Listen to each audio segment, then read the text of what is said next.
디모데가 사역했던 에베소 교회에 여러 가지 많은 어려움들이 있었습니다. 특별히 교직 교사들이 교회 안에 들어와서 거짓된 진리를 가지고 영적으로 뭔가를 알고 체험해야만 구원에 이를 것으로 혼란을 가져다 주었습니다. 진리 아닌 비진리의 것을 가지고서 서로 간에 갈등들이 일어났었고, 또 그것을 추구함으로 인해서 교회 안의 영적인 질서들이 무너지기 시작을 했습니다.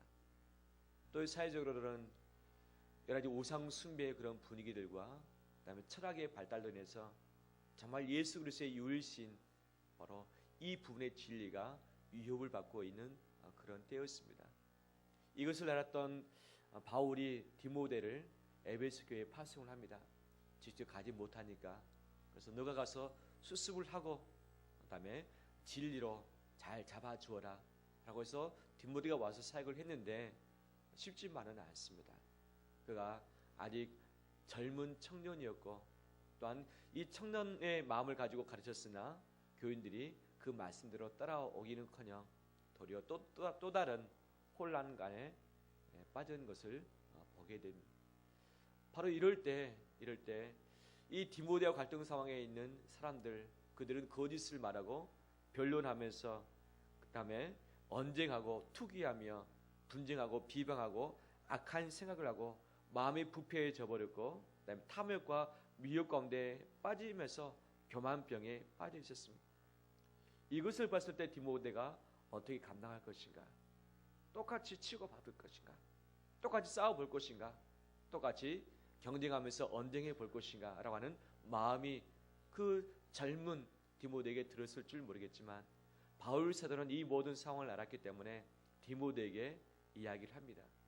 근데 다른 부분은 디모데를 부를 때에 아들 디모데야 라고 하면서 불렀지만, 오늘 본문에 있어서는 아들 디모데 또는 제자 디모데, 동록자 디모데라고 부르지 않고 너 하나님의 사람아 라고 하는 아주 고귀한 호칭을 쓰고 있습니다. 너 하나님의 사람아. 성경에 보면 여러 많은 인물들이 하나님의 사람으로 호칭을 받고 있습니다. 모세, 그다음에 사무엘, 다윗, 스마야, 엘리야, 엘리사, 익다랴, 또 익명의 선지자들 몇 명이 하나님의 사람의 호칭을 들었습니다. 신약의 디모데 후서에서도 하나님의 사람은 어떤 사람인가? 어떤 상황이 있을지라도 모든 선한 일을 행하기에 온전케 된 성숙한 그리스도인을 하나님의 사람으로 표현을 하고 있습니다. 오늘 본문에 나타난 하나님의 사람, 바로 이 부분을 2014년도 우리 가슴에 새기면서 다시 한번 힘있게 출발하는 우리 되기를 축원합니다.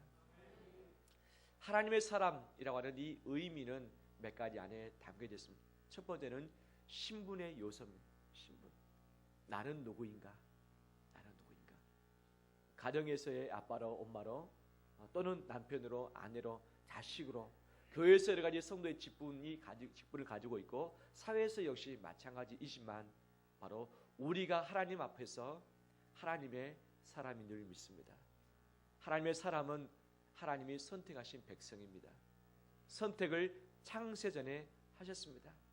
창세전에 나를 하나님의 백성으로 삼으셨고, 구별되게 하시사 나를 책임져 주시고, 하나님이 왕으로 우리를 통치하시고 우리를 보호하시겠다고 하는 그 약정이 하나님의 사람이라고 하는 단어 안에 다 스며들어 있습니다.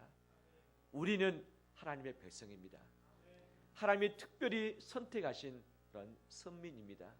이 자긍심 가지고 나가는 우리 되길 원합니다. 또한 우리는 하나님의 자녀입니다.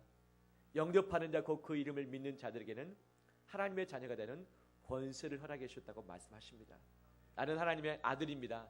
하나님의 딸입니다. 내 아버지는 만왕의 왕이시며 이 천지를 창조하시고 지금도 다스리고 계시고 심판하실 하나님인 줄 믿습니다. 그의 하나님이 내 아빠 아버지로서 나 당당하게 버티면서 내가 너를 아들로 딸로 삼았다. 너 두려워하지 말고 담대히 나가라. 어떤 일이 있더라도 내가 너를 책임져 주겠다. 뒷감당해 주겠다. 너를 보호하며 이끌어 주겠다고 말씀하신 분이 계십니다. 우리는 하나님의 자녀입니다. 또한 우리는 하나님의 형상입니다. 우리가 하나님의 형상을 따라서 지음을 받았지만 죄로 인해서 다 그것이 깨트려져 버렸습니다. 하지만 예수 그리스도가 내 안에 들어오심으로 말미암아 내 형상을 회복시켜주고 계십니다. 나는 하나님을 닮은 사람입니다. 그 어떤 누구보다도 하나님을 닮은 고귀한 걸작품인 줄 믿습니다. 나는 하나님이 만드신 사람입니다. 우연히 태어나지 않았습니다. 부모님의 사랑만으로만 태어나지 않았습니다. 하나님의 철저한 계획과 하나님이 내게 생명을 주시고 지금까지 나를 이 땅에 태어나게 하셨기 때문에 지금도 이 자리에 앉아 있는 줄 믿습니다. 나는 하나님의 걸작품이고 하나님의 창조물이고 하나님의 소중한 소유임을 믿습니다. 내가 너를 지명하여 불러나니 너는 내 것이라. 내가 너를 지명하여 불러나니 너는 내 것이라 라고 분명히 말씀해 주시는 그런 대상인 줄 믿습니다. 이런 우리의 신분은 다릅니다. 자긍심을 갖길 원합니다. 담대함을 갖길 원합니다. 당당함을 갖길 원합니다.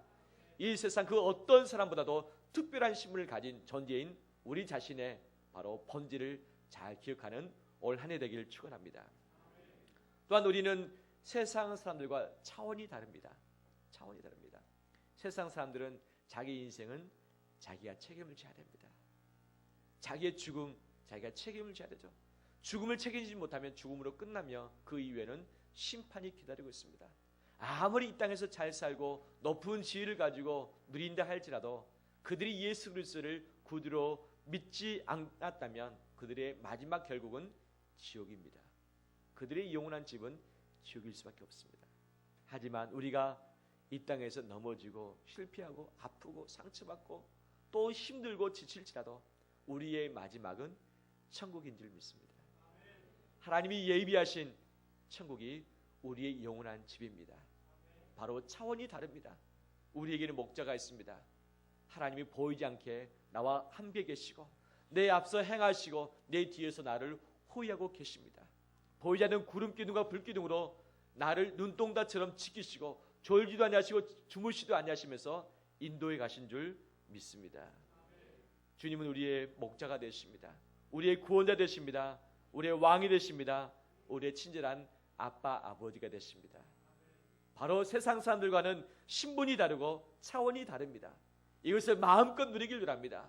세상 사람들이 가지고 있는 것을 내가 가지지 못했다고 해서 쫄거나 두려워하거나 낮아지거나 비굴해지지 않는 우리 되길 원합니다. 바로 하나님이 우리를 특별하게 신분으로 우리에게 주셨고 그에 합당한 그런 특별한 차원 다른 미래의 삶들을 예비하시고 지금도 임마누엘 하나님이 동행해 주고 계십니다. 바로 하나님의 사람으로서 올 한 해 용기를 가지고 당당하게 나가는 우리 되시길 축원합니다. 그러면 하나님의 사람으로서 어떤 삶을 살아야 될 것인가를 11절과 12절에서 말씀해 주고 있습니다. 네 가지의 동사의 명령을 쓰고 있습니다. 첫 번째가 11절에 보면 오직 너 하나님의 사람아 이것들을 어떻게 하라? 피하라 말씀. 이것들이 무엇인가? 그것은 6장 10절입니다. 돈을 사랑함이 일만하게 뿌리가 된다. 세상 사람들, 교회 안에 들어와 있는 사람들도 돈을 사랑함으로 유혹에 넘어지고 미혹되어지고 죄를 짓고 있다. 자기 욕심 채우기 위해서 발버둥 치면서 애를 쓰고 있다. 그렇지만 너 하나님의 사람아 너는 그거 피하라. 탐욕을 피하라. 돈 사랑함을 피하라. 청년의 정욕을 피하라. 다툼을 피하라. 변론을 피하라. 분쟁을 피하라. 언쟁을 피하라. 바로 거짓을 피하라 라고 말씀을 분명히 해주고 계십니다. 하나님의 사람으로서 피할 것을 피하길 원합니다. 탐욕적인 것, 음란적인 것, 욕심적인 것 이것은 피할 수밖에 없습니다. 피하는 것이 가장 상책일 것입니다. 이 세상을 피할 것은 담대히 피해 나가는 우리 되기를 축원합니다. 두 번째 동사는 따르라 말씀하시죠. 의와 경건과 믿음과 사랑과 인내와 온유를 따르라. 피했으면 피하고 끝난 것이 아닙니다. 그냥 따라야 되지 않겠습니까? 불교는 피하라고 말합니다. 피하라. 비우라고 말합니다. 그 무엇으로 채울 것인가? 우리는 하나님의 것으로 채워야 됩니다. 비움 자체는 불가능하지만 비움 그 자체가 선이 아닙니다. 우리는 마음을 비웠으면 이곳에 하나님 것으로 채워야 될 것입니다. 그것은 따르다의 의미인데 바로 의와 경건, 의는 정의, 그 다음에 모든 사람을 공평하게 대하는 것, 그 그 다음에 경건은 무엇입니까? 바로 만몬신이 아닌 하나님만을 제대로 섬기는 그런 신앙의 삶을 따르라. 그 다음 믿음이 무엇이죠? 신실함과 정직함을 따르라. 사랑은 희생과 봉사의 마음을 가지라. 그 다음에 인내, 힘든 상황에서 참으라. 온유, 힘든 사람을 참으라. 인내는 힘든 상황을 참는 것입니다. 온유는 힘든 사람을 참는 것입니다. 상황과 사람을 참아 나가는 이것이 하나님의 사람으로서 따라야 할 덕목인 줄 믿습니다. 세 번째 동사는 싸우랍니다. 믿음의 선한 싸움을 싸우라. 그때 당시에 군사로서 운동선수로서의 이 싸움의 경기가 한참 유명했던 적이 그때였습니다. 바로 그대의 운동선수로서 군사로서 싸우듯이 너는 싸워야 된다. 피하고 추구할 것만 아니라 너는 싸워라. 무엇을 위해서? 믿음의 선한 싸움. 교회 안에 들어와 있는 잘못된 진리, 교회 밖에서 판치고 있는 거짓된 것들, 그것과 맞서서 싸워라. 바로 이것이 너가 해야 될 일인 것을 이야기를 해주고 있죠. 네 번째 동사는 12절 하반절에 취하라 말합니다. 취하라. 무엇에 취하라? 술에 취하라가 아닙니다. 영생을 취하라. 영생을 취하라. 그러면 디모데가 영생이 없었었는가? 이미 영생을 가지고 있었습니다. 하지만 영생 가진 것, 이것을 가지고 그것을 누려야 된다. 너가 이 교회를 섬기다가 핍박과 박해 가운데 너가 죽을 수도 있을 것이다. 고난 가운데 들어갈 수도 있을 것이다. 하지만 너의 마음 안에 무엇이 있느냐? 영생이 있는 것을 명심하라. 너의 마음 안에 영생이 있다는 것을 명심하라. 설령 죽은다 할지라도, 설령 박해 가운데 있다 할지라도 마지막 그 영생 때문에 살아나게 될 것이다. 너의 마지막은 천국이다. 하나님이 멸류관을 예비해 주고 계신다. 이 땅에서 싸우다 지쳐서 도망가지 말고 피하지 말고 숨지 말아라. 당당하게 싸워서 영생을 취하라. 이 영생이 너를 마지막까지 살리게 해줄 것이다 라는 약속의 메시지입니다. 우리 안에 영생이 있습니까? 우리 안에 예수님이 계십니까? 예수님이 영생을 우리에게 선물로 주셨습니다. 영생을 취하면서 이 힘 가지고 오늘 한 해를 힘있게 나가는 우리 되길 바랍니다. 생명이 없는 곳에, 또한 어둠이 있는 곳에 영생의 힘을 가지고 빛을 비추면서 생명력을 마음껏 전파하면서 나가는 우리 되기를 축원합니다.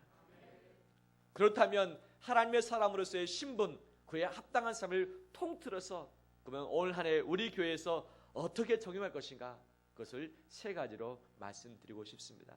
따라서 합니다. 처음처럼, 예수님처럼, 마지막처럼 그렇게 살아가길 원합니다. 처음 비행기를 타보신 적 있습니까? 설레기도 하고 두렵기도 하고 그러잖아요. 아직 타보지 않으신 분들은 그런 마음이 남아있을 것이고, 이미 타본 사람은 그 마음이 사라지고 없을 것입니다. 아기를 처음 낳았을 때, 아기를 처음 안아봤을 때 그 설레이는 마음, 그 감동의 마음 아시잖아요. 내가 누군가 사랑하는 사람을 처음 만났을 때 그 마음 아시잖아요. 예수님을 처음 만났을 때 그 기분 생각나십니까? 예수님을 만나고서 첫사랑을 경험했을 때, 우리 교인 중에 한 분이 예수님의 첫사랑 가운데 깊이 빠져가지고 어쩔 줄을 몰라 하고 있는 것을 제가 보고 있습니다. 얼마나 귀한지 모르겠습니다. 예수님의 첫사랑을 경험했을 그때 기억하십니까? 우리 마음이 어땠습니까? 내가 교회를 처음 나갔을 때 그 시간 기억나십니까?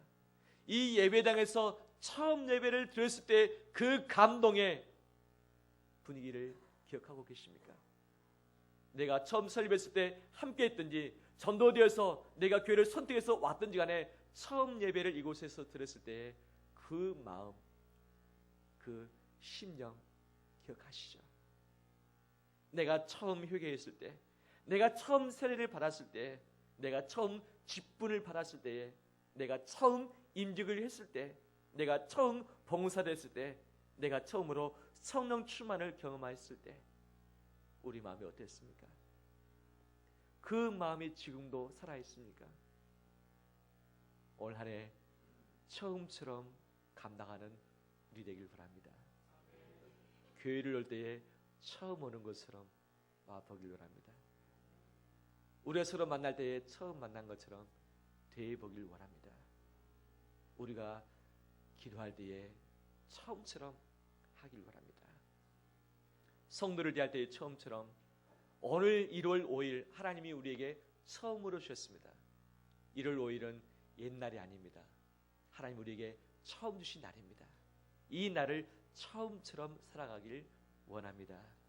모든 것을 처음처럼 대할 때에 우리는 겸손해집니다.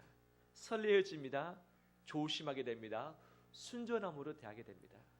이런 처음의 마음이 우리 가운데 있기를 축원합니다. 올해 우리 교회가 7주년을 맞이하는 해입니다. 7년은 다시 시작의 날입니다.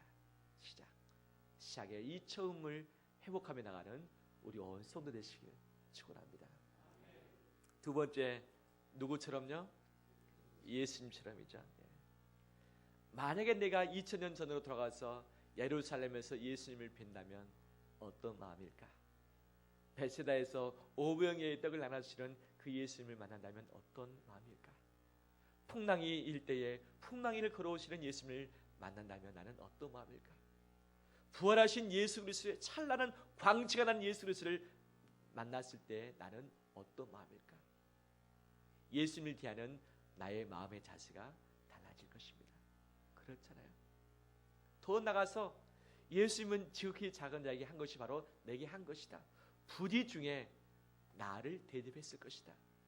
너가 보는 지극히 작은 자 바로 내가 변장해서 그렇게 갈 수도 있다고 말씀하신 것 아니겠습니까? 내가 사람을 대할 때에 예수님이라고 생각하면서 대하면 내 태도가 어떻게 바뀔까요? 여기 서 있는 목회자가 예수님이라면 어떻게 대하시렵니까? 함께 앉아 계시는 우리 장로님, 우리 권사님, 지사님들이 예수님이라면 어떻게 대하시렵니까? 우리 꿈나무학교 학생들, 어린 영혼들, 잠옷에 있는 우리 어린아이들이 예수님이라면 어떻게 대할까요? 우리의 태도와 말투와 표정이 확 바뀌고 말 것입니다. 올 한 해 예수님처럼 살아가길 원합니다. 또한 많은 선택의 길 가운데 있을 때 예수님이라면 어떻게 하셨을까를 고민하면서 결정하길 원합니다. 오늘날 세상 사람들은 내게 유익이 되는가를 가지고서 선택합니다. 내가 손해가 되면 아무리 가치 있는 일이라 할지라도 헌신작처럼 버리고 말아버립니다. 하지만 예수님이라면 어떻게 하셨을까?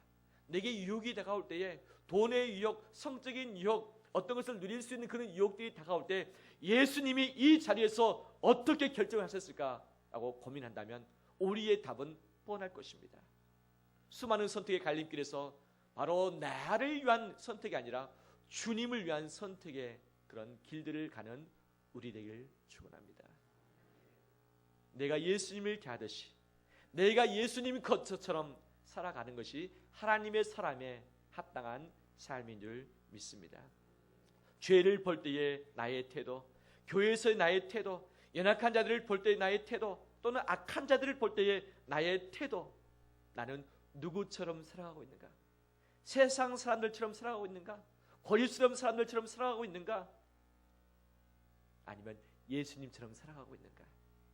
원래 예수님처럼 살아가는 우리 되길 축원합니다. 마지막 세 번째 무엇처럼? 마지막 세 번째는 마지막처럼입니다. 마지막처럼. 2014년 올해가 내가 살 수 있는 마지막 해라면 올해 어떻게 사시렵니까? 병원에 시한부 인생을 사시는 분들, 그분들은 언제 이 세상을 떠날지 모르는 그 초조한 마음을 가지고 하루하루를 정말 가치고 소중하게 살아가고 있습니다. 올 한 해가 내게 주어진 마지막 해라면 우리 삶이 달라지겠잖아요. 1월 5일 오늘이 내게 주어진 마지막 날이라고 한다면 오늘 어떻게 사시렵니까? 달라질 수밖에 없겠죠. 오늘 만남이 마지막 만남이라고 한다면, 오늘 우리 성도들과의 만남이 마지막 만남이라고 한다면 우리는 성도들을 어떻게 대할까요? 우리 가족을 마지막 만난다라고 한다면 어떻게 대할까요? 오늘 전화한 이 전화가 마지막 전화라면 전화를 어떻게 할까? 오늘 내가 말하는 이 말이 마지막 말이라고 한다면 나는 내 언어의 표현을 어떻게 할 것인가? 오늘 먹는 식사가 마지막 식사라고 한다면 내가 식사를 대할 때 어떤 마음의 자세를 가지고 그 식사 밥을 먹을 것인가? 내가 하는 이 봉사가 마지막 내 봉사라고 생각한다면 나는 어떤 자세와 태도로 봉사를 할 것인가? 내가 드리는 이 예배가 내가 드릴 수 있는 마지막 예배라고 한다면 나는 어떤 마음의 자세를 가지고 이 예배를 드릴 것인가? 오늘 드리는 찬양이, 기도가, 말씀 듣는 설교가 마지막이라고 한다면 나는 어떻게 이것을 들을 수 있을 것인가? 오늘 내가 드리는 헌금이 내가 드릴 수 있는 마지막 헌금이라고 한다면 나는 어떤 마음의 자세를 가지고 헌금을 드릴 수 있을 것인가? 우리 삶이 달라질까요? 안 달라질까요? 달라질 수밖에 없죠. 마지막이라고 한다면 달라질 것입니다. 하지만 우리는 마지막을 기약하지도 못한 채 또 다른 미래가 있는 것처럼 영원히 살 것처럼 살아가는 것이 우리의 연약함 아니겠습니까? 마지막처럼 살아갈 때에 분명히 달라질 것입니다.